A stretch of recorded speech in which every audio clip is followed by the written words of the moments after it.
Fala pessoal, tudo certo? Chegamos com um conteúdo novo aqui no Breakpoint. Toda semana a gente traz um conteúdo novo para vocês. E dessa vez a gente vem com um mate para cada assunto. Na verdade, eu não sei se vai ser esse nome ainda. É um nome um pouquinho longo, a gente está pensando um nome melhor para esse quadro aqui. Mas é basicamente essa ideia, tá? Vamos lá. Deixa eu servir o mate aqui. E aí a gente começa. Esconder a térmica porque a Termolar ainda não nos patrocina, né? FIP Platinum da Albânia. A gente fez o conteúdo do Breakpoint News e esse FIP na Albânia foi um dos destaques do conteúdo, porque são 300 pontos distribuídos para os campeões. Tinha muita gente do top 10, top 20, top 30 do ranking da FIP participando desse torneio. Lucas Campanholo e Momo Gonzalez fizeram sua estreia como dupla, como parceiros. Chegaram nas quartas de final, ganharam de quem tinha que ganhar, perderam de quem podiam perder.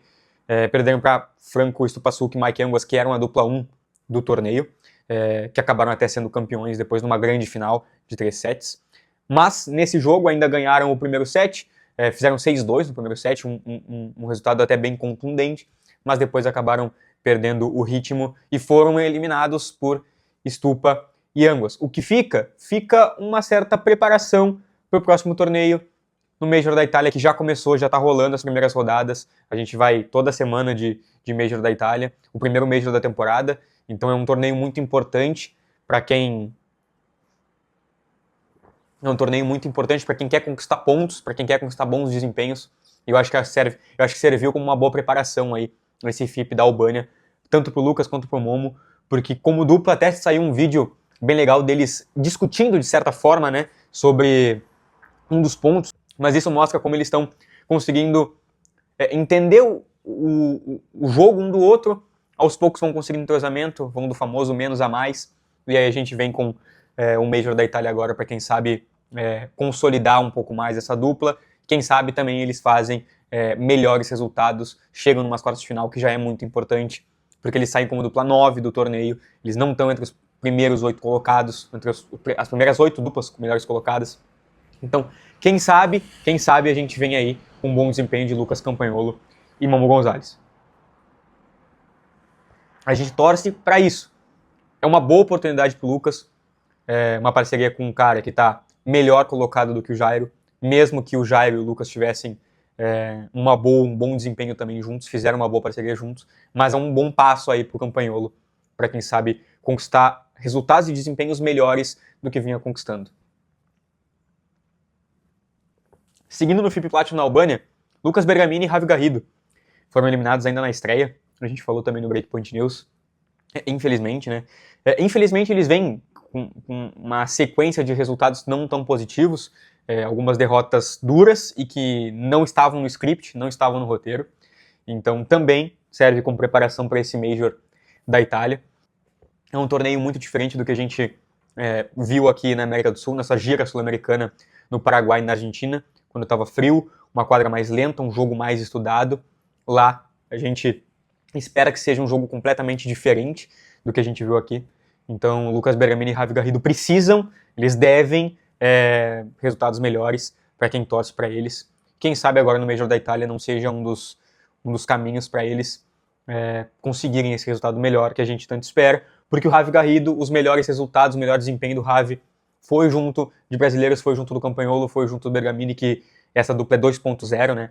Então, quem sabe eles recuperam ainda esse melhor páreo deles e conseguem mostrar ainda nessa temporada. Por quê? Porque uma separação agora pode causar uma separação em massa, e aí eu não sei se vale tanto a pena para eles essa separação, essa desistência de um projeto, vamos colocar assim, mesmo que os resultados ainda não estejam tão bons. Então, eu acho que ainda tem tempo para eles, tem metade da temporada, ainda tem muito torneio pela frente. Então, quem sabe, como eu falei, quem sabe o Major da Itália pode ser um dos caminhos aí para eles. Vamos lá, outro mate para outro assunto. Brasil Padel Tour, etapa Challenger em Rio Grande, parceria da Federação Gaúcha de Padel junto com o Brasil Padel Tour. Terceira etapa do Circuito Gaúcho em 2026.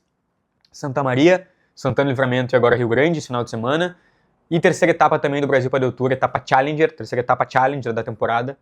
Blumenau, Santana Livramento e agora também Rio Grande. Título para a dupla número 1. A expectativa era alta para eles nesse torneio, Lucas Fernandes e Theo dos Santos, e eles conseguiram demonstrar dentro de quadra que essas expectativas estavam corretas e foram os campeões, derrotando aí a dupla 2 do torneio, Lucas Barenho e Juan Gamarra, que foi uma dupla muito interessante, é uma dupla que se conecta muito bem. O Lucas tem uma mão impressionante, é dessa nova safra aí do padel brasileiro, que tem muito, muito futuro pela frente, muito mesmo. E o Juan é um argentino que dá aula em Horizontina e que tem tudo aí também para despontar ainda mais nesse ano. 2025 foi um ano de destaque para ele, chegando até em semifinais em Ibirubá, por exemplo, mas já está dentro do top 20 do ranking, jogou Master Finals na temporada passada, então tem tudo aí para despontar um pouco mais nessa temporada de 2026. O que fica mais um acerto, de conexão de duplas. Lucas Fernandes e Theo dos Santos, eles que até agora foram os únicos aí que bateram Diogo Rodrigues e Gonzalo Fretti no ano.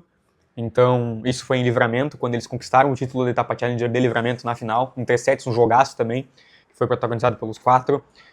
Ainda jogaram outras 2 oportunidades, jogaram aqui em Santa Maria, no torneio do Elite Padel Club, e acabaram sendo derrotados, Lucas e Theo. Depois jogaram na etapa Master de Erechim, ainda foram um encontro ainda cedo no torneio, e acabaram sendo derrotados aí pelo Didi e pelo Fretti.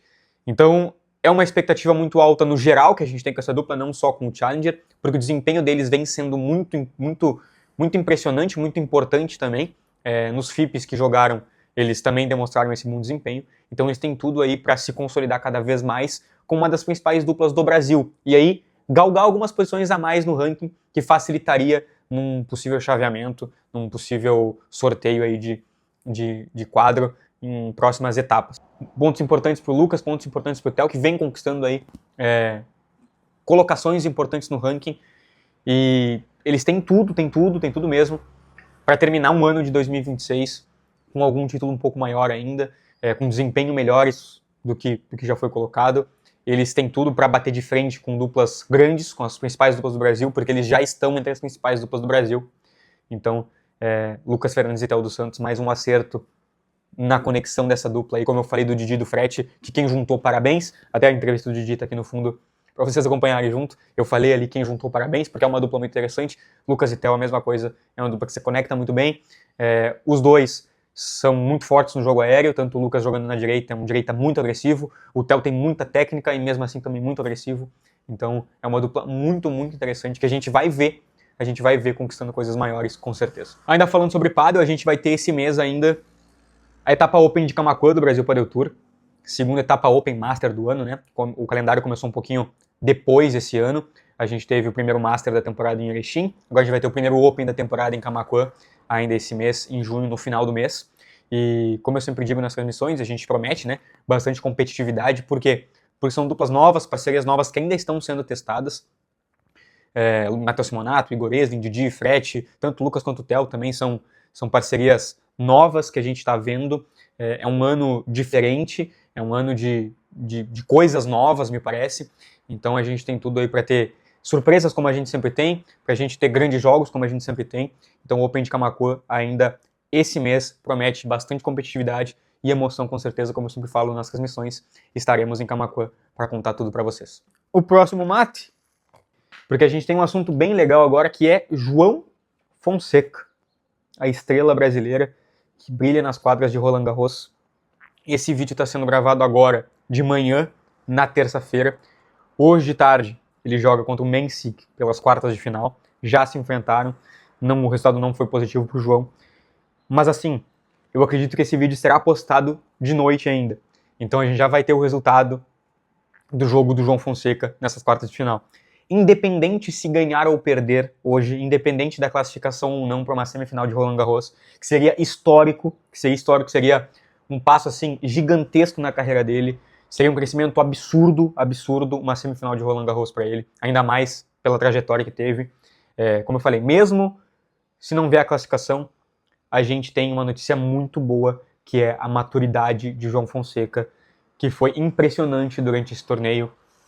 2 jogos, 2 viradas, 3-2, saiu perdendo, né? 2-0, e um deles contra o Djokovic, que é simplesmente o maior vencedor da história do tênis, e o João conseguiu mostrar uma superioridade na reta final, muito pela parte física também, que o João é muito novo, o Djokovic já tem uma idade um pouco mais avançada, mas ainda é novo que o Djokovic. e o João conseguiu mostrar essa superioridade na parte final, ganhar com autoridade do Djokovic. Teve muitos altos e baixos, né? Uma hora o Djokovic estava muito melhor, o João estava muito melhor, mas na reta final o João conseguiu mostrar essa superioridade e passar de fase.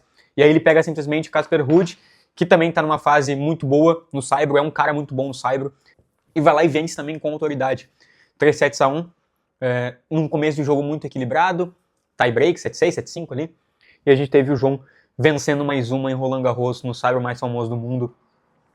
E assim, para quem gosta do esporte de raquete, para quem gosta de pádel, tênis e tantos outros esportes de raquete que tem, é acompanhar o João Fonseca, acompanhar essa história, estar acompanhando essa história, é muito bonito, é muito bonito. Como eu falei, não interessa se ele vai se classificar ou não para uma possível semifinal de Roland Garros, mas o que ele fez até agora é uma resposta já para quem gosta de tênis, para o brasileiro que gosta de tênis, para o brasileiro que acompanhou o Guga lá atrás e ainda não, e depois disso não acompanhou mais, não tinha outra resposta, outro brasileiro que fosse. A outra teve o Tomás Bellucci também, com resultados bem positivos, mas o João Fonseca é diferente. O João Fonseca é muito diferente. E a gente tem essa resposta em Roland Garros, a gente já teve essa resposta antes, ele já mostrou ser diferente, mas tu fazer isso num Grand Slam, vencer o Djokovic como tu venceu, vencer o Casper Ruud como tu venceu, chegar numas quartas de final de Roland Garros, jogando da maneira que está jogando, é um guri ainda, um guri, e jogando com uma maturidade impressionante. A gente tem uma história muito, muito legal, muito linda de João Fonseca e Roland Garros. E como eu falei, depende de se classificar ou não, a história está feita, a gente torce que se classifique, a gente torce que ele vença o Mensik hoje. É um confronto muito difícil também, não tem confronto fáceis em Roland Garros, independente de ranking ou não. Independente se tu estiver lá em cima ou estiver lá embaixo, os confrontos em Roland Garros são muito difíceis, mas o João parece que está dominando o saibro em Paris e tem tudo para conquistar um resultado positivo. Se não acontecer, tá tudo certo, ele fez uma história linda, e aí a pressão que a gente sempre vê nos resultados, no desempenho. Se tu abrir os comentários de publicação de tênis ali, falando do João, às vezes até assusta um pouquinho, porque as pessoas elas não têm noção do quanto é competitivo o tênis, do quanto é difícil conquistar resultados positivos, e o João tem feito isso. Então, é uma história linda, Roland Garros é um torneio maravilhoso, e o João tem tudo para conquistar mais um resultado importante, e se não acontecer, tá tudo certo, porque ele já fez a história dele. Bom, esse é um conteúdo diferente, um conteúdo inspirado em youtubers espanhóis, argentinos, que fazem esse tipo de conteúdo falando sobre pádel. Eles montam um estúdio, conversam com você sobre o pádel, sobre jogos, sobre duplas e tudo mais.